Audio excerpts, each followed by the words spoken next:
La sortie de Blé Goudé sur NCI a brisé un long silence autour du pouvoir Gbagbo.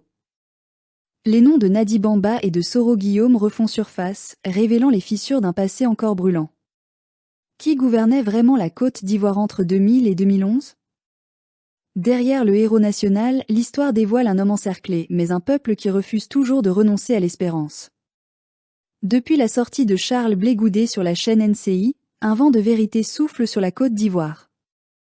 Ce que beaucoup chuchotaient à voix basse se dit désormais sans détour. Les langues se délient, les visages tombent et les certitudes d'hier s'effritent. Pour la première fois depuis longtemps, le mythe Gbagbo tremble. Non pas parce que son combat était injuste, mais parce que les zones d'ombre autour de lui deviennent trop lourdes à ignorer. Et nous, peuple qui avons tant cru, tant souffert, tant espéré, nous nous interrogeons. Laurent Gbagbo, l'homme du peuple, s'est-il fait rouler dans la farine ? Ou pire encore, a-t-il fini par croire aux illusions que son entourage tissait autour de lui ?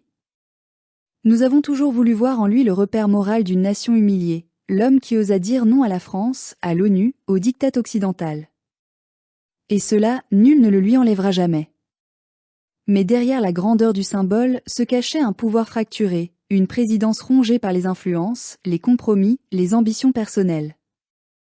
Une présidence où lentement mais sûrement, les décisions ne semblaient plus venir du cœur du peuple, mais d'un cercle étroit où s'entremêlaient sentiments, intérêts et manipulations. Tout le monde parle aujourd'hui de Nadi Bamba.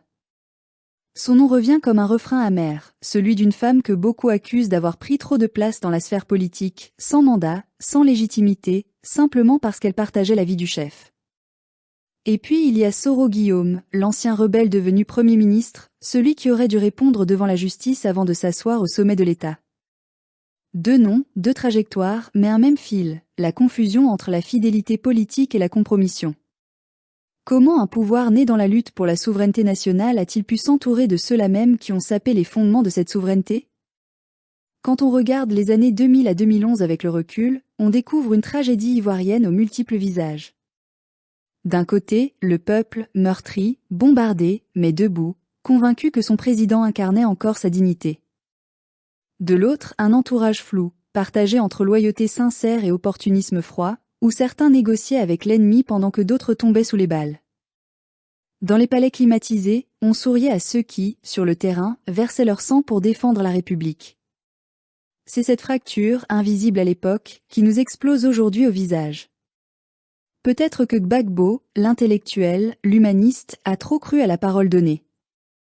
Peut-être qu'il a pensé qu'on pouvait changer le cœur des hommes par la discussion, qu'un rebelle pouvait devenir républicain simplement en serrant la main d'un président. Mais la politique ivoirienne, depuis l'indépendance, n'a jamais pardonné l'innocence. À force de vouloir rassembler, il a ouvert la porte à ceux qui n'attendaient qu'une faille pour s'engouffrer et le renverser. Le résultat, nous le connaissons, un pays livré à la guerre, une nation coupée en deux, et un président capturé dans son propre palais, abandonné par ceux qu'il croyait ses alliés. Mais la question demeure, comment, au milieu de ce chaos, certains de ses proches ont-ils pu tirer leur épingle du jeu ? Comment expliquer que ceux qui vivaient dans son ombre se soient enrichis et conservé leur réseau, alors que tant d'Ivoiriens perdaient tout ? Nous ne voulons pas juger, mais comprendre. Parce que la lutte pour la souveraineté ne peut pas être un slogan qu'on brandit le jour et qu'on trahit la nuit. Si nous voulons réellement libérer notre pays de la tutelle extérieure, il faut d'abord le libérer des trahisons intérieures. Les révélations qui circulent aujourd'hui sur Nadi Bamba, sur Soro Guillaume, sur les alliances étranges de cette époque, réveillent une blessure ancienne, celle de la confiance brisée. Et pourtant, le peuple ivoirien ne cherche pas la vengeance. Il cherche la vérité. Il veut savoir comment, pourquoi, à quel moment le rêve de refondation s'est transformé en cauchemar. Il veut comprendre pourquoi, depuis 20 ans, les mêmes visages gravitent autour du pouvoir, qu'ils soient bleus, verts ou oranges, pendant que le peuple reste toujours au bas de l'échelle. Laurent Gbagbo n'est pas un traître. Il a aimé ce pays, peut-être plus que quiconque. Mais il s'est trompé sur les hommes. Il a cru que la loyauté se mesurait à la proximité, alors qu'elle se mesure à la droiture. Il a cru que pardonner suffisait à guérir les plaies, alors que certains pardons nourrissent la trahison. Et pendant qu'il tentait d'unir, d'autres tramaient la division. Pendant qu'il regardait l'avenir, d'autres vendaient l'espoir du peuple au plus offrant. Aujourd'hui, la Côte d'Ivoire paie encore les conséquences de ses erreurs. Les fractures régionales, les rancunes ethniques, les méfiances politiques, tout cela trouve racine dans cette décennie où la vérité a été étouffée sous le poids des compromis.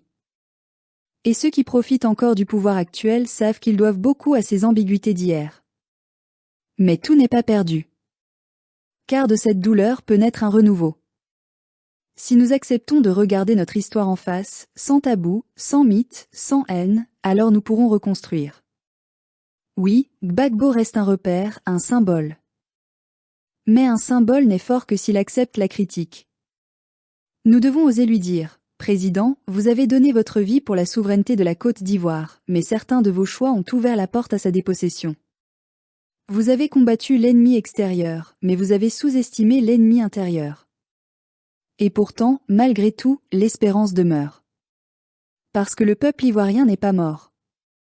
Il se relève, il apprend, il observe. Il comprend maintenant que la libération d'un pays ne se confie pas à un seul homme, mais à une conscience collective.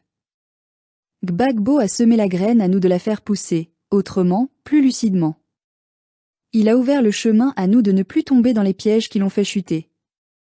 La Côte d'Ivoire doit renaître, non pas contre Gbagbo, mais au-delà de lui. Renaître dans la vérité, dans la justice, dans la mémoire. Renaître pour que plus jamais un chef ne soit pris en otage par son entourage, ni un peuple par des intérêts étrangers. Renaître pour que la politique redevienne un service et non un marché. Oui, nous avons le droit d'être en colère.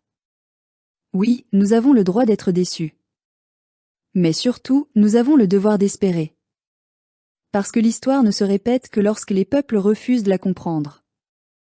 Et nous, peuple de Côte d'Ivoire, nous avons trop souffert pour ne pas comprendre.